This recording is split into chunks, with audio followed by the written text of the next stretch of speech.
I am shocked that not enough people are talking about this. Armenia has agreed to lease its border with Iran to the United States. And so if this happens, you're going to have Americans right on the border with Iran.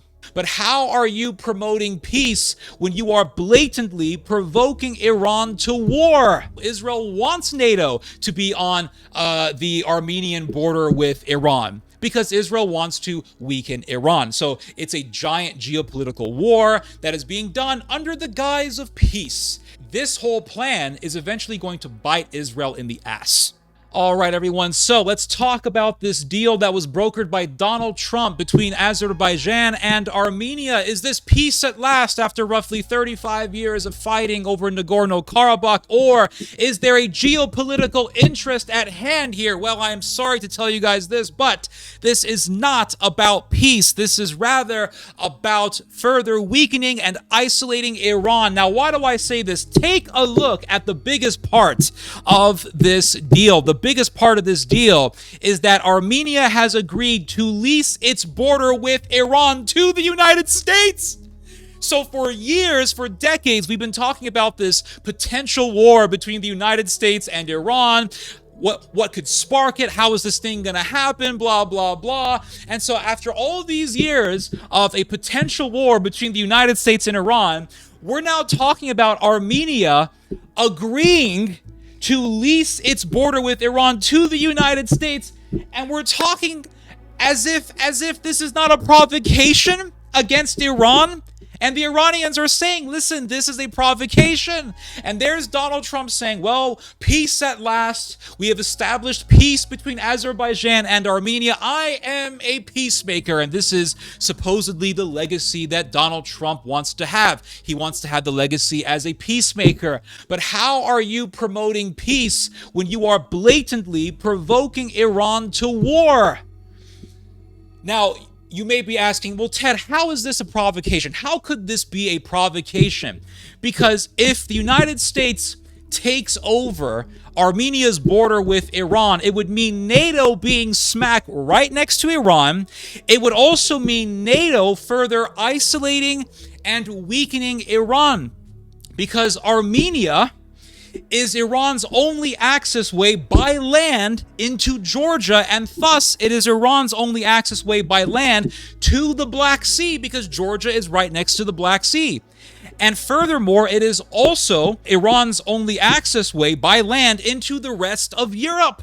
If NATO takes over Armenia's border with Iran, that would mean NATO further weakening and isolating Iran. And this is why the Iranians are saying, listen, don't do this. We are going to consider this to be a provocation.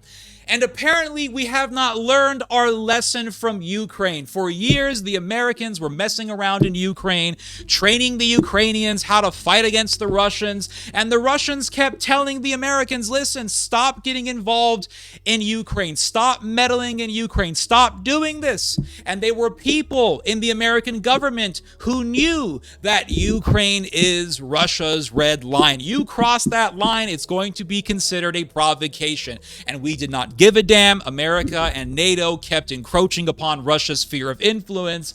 We didn't listen. We didn't listen to the warnings. And then boom, we have 2022, the Russians invading Ukraine. And we were sitting there acting as if America never did anything to provoke that. Oh, they just decided to invade a country. Putin just woke up in the morning. He had some black tea. Maybe there's something to do with black tea. Maybe the black tea in Russia makes people into dictators. Maybe it convinces people to invade their neighbors. I don't know, but he just decided to invade a country. And the fact of the matter is, we kept ignoring the warning signs. Well, we're ignoring the warning signs with Iran. We don't give a damn about Iran's warnings. We don't give a damn about Iran's sphere of influence. We don't care. So now we have Donald Trump posing himself as this peacemaker, saying, oh, listen, peace at last, peace at last. But if you look at the biggest part of this agreement, Armenia, and I am shocked that not enough people are talking about this. Armenia has agreed to lease its border with Iran to the United States. And so if this happens, you're going to have Americans right on the border with Iran. And it is going to be all about further isolating and weakening the Iranians. That's all this is about. Weakening Iran and in turn weakening the Russians because, as we all know, Iran is a major ally of Russia. This is the reason why Israel is a strong ally to Azerbaijan. And this is the reason why a lot of Azeris are pro-Israel to the ire of the Turks, because the Turks are very anti-Israel.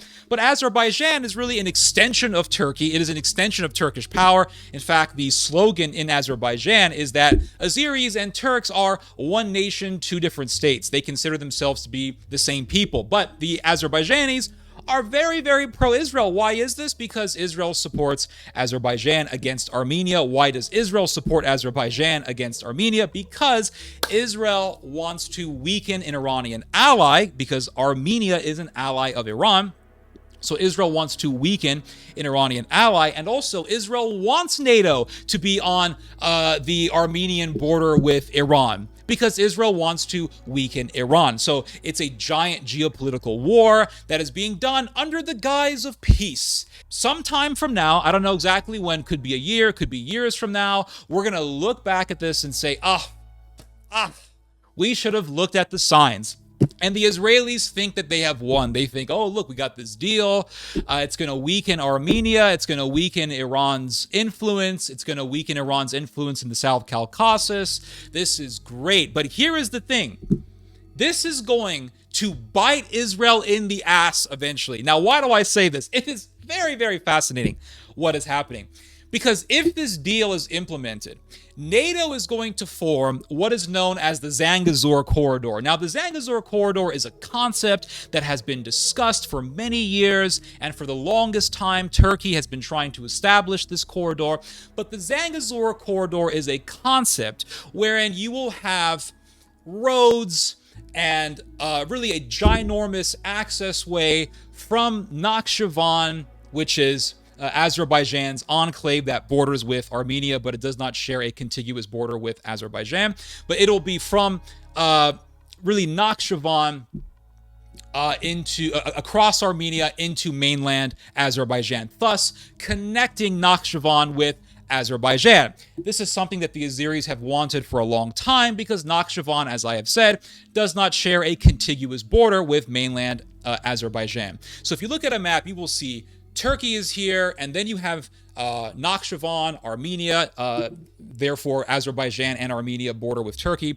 And then you have Armenia, and then on the other side you have Azerbaijan, and on the other side of Azerbaijan you have the Caspian Sea, and on the other side of the Caspian Sea you have Central Asia, which is geopolitically in the desire of Turkey to control. Turkey wants to control Central Asia, because in Central Asia, you have all the Turkic countries. Central Asia is the motherland of the Turkic race. And so Turkey has this dream, this vision to control Central Asia and establish a pan-Turkic empire. And if you look at this whole deal about connecting Nakhchivan with Azerbaijan, it really ties into this Turkish vision of a pan-Turkic union. So they want to establish the Zangezur Corridor. This would connect Nakhchivan with Azerbaijan. Therefore, Turkey, through the Zangezur Corridor, would have direct access into the Caspian Sea, because it would allow Turkey to go through Nakhchivan into Armenia, from Armenia into mainland Azerbaijan, from Azerbaijan into the Caspian Sea. Now, what do you have in the Caspian Sea region? You have a ton of oil and you have a ton of natural gas, but also you have Kazakhstan. And Kazakhstan is extremely geopolitically important. It's not just important in the world of James Bond, The World Is Not Enough, where, you had this whole Kazakhstan pipeline that was talked about. No, but in reality, it is very, very important, because Kazakhstan is a massive producer of oil, natural gas, but it is also the world's largest producer of uranium, which is something that you need to make nuclear weapons. And so here is Turkey, right? Oh my God, guys, Israel is laughing right now. They're thinking, we got this deal. NATO's going to border with Iran. We're going to weaken Iran. But what is right next to Israel right now? What's right next to Israel is Turkey in Syria. And Turkey does not like Israel. Turkey sees Syria as part of its sphere of influence. Israel doesn't really give a damn about Turkey's sphere of influence. That's why it has sent its Air Force fighter jets into Syria to bomb an Air Force airstrip that Turkey says belongs to it. And it doesn't care about Turkey's sphere of influence. And so Turkey is warning Israel, listen, Israel, and what Israel wants to do is it wants to divide Syria. Israel wants to divide Syria between Druze and Alawites and Sunnis, and Turkey wants to keep Syria as a united country because Turkey sees Syria as part of its empire, as a part of its sphere of influence. And Turkey sees Syria as a Turkish protectorate. Israel doesn't want this because Israel wants to be the most powerful country in the Middle East. How can you be the most powerful country in the Middle East if you have a Turkish empire / Turkish sphere of influence in the Middle East? You can't have that, right? So Israel wants to prevent Turkey from becoming this major superpower in the Middle East. If Turkey can control a united Syria, that would mean Turkey being the biggest dog in the Middle East, or one of the biggest dogs on par with Israel. But if Israel can keep Syria divided, that would preclude Turkey from fully controlling Syria. Because how can you control a divided country that is at war with itself? You can't do it. So Israel wants to poo-poo and preclude Turkey's vision of controlling Syria. So Turkey has warned Israel, listen, Israel, any sort of agenda, any sort of attempt to divide up Syria is going to be seen as an act of aggression against our interest. And so Israel is really messing with Turkey. Turkey is growing in its antagonism against Israel. And both of these countries want to become the dominating power in the Middle East, which means eventually there's going to be a clash between these two countries. So then, fast forward to what's happening right now. You have Israel backing Azerbaijan against Armenia for the purpose of weakening Iran. Turkey is also getting a benefit out of this. Turkey is also benefiting out of this because Turkey wants to have direct access into the Caspian Sea. And that's what this whole Zangezur corridor is about. And if the Zangezur corridor is established, Turkey is going to have direct access from Nakhchivan through Armenia, through mainland Azerbaijan into the Caspian Sea. Which means if the Zangezur corridor is established, Turkey is going to have direct access into Central Asia. That means a direct trade route from Kazakhstan into Turkey. That means direct access to Kazakhstan's uranium, which means Turkey can streamline Kazakh uranium directly to itself.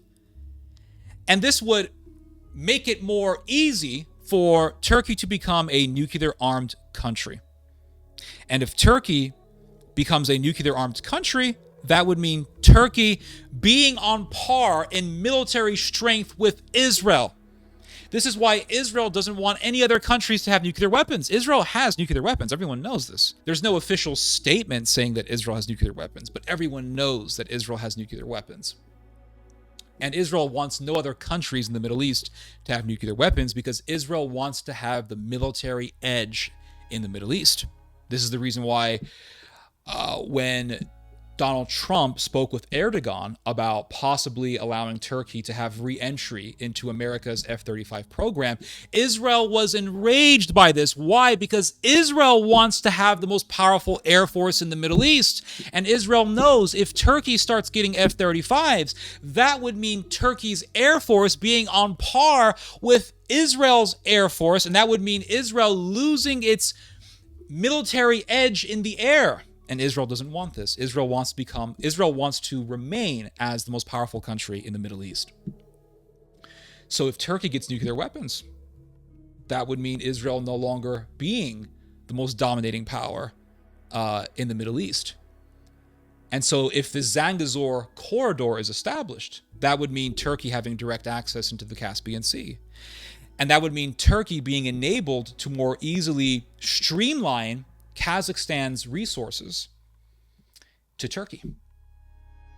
We can talk about other interests in the midst of this whole thing. I mean, the Europeans have an interest in all of this. The Europeans have an interest in establishing a corridor between Nakhchivan and Azerbaijan, because that would enable the Europeans to bypass Russia when importing products through the Caspian Sea. So this is also about isolating the Russians even further. But there is also the rise of Turkey in all of this. And so if this access way is established, Turkey would have direct access into the Caspian Sea and thus into Central Asia.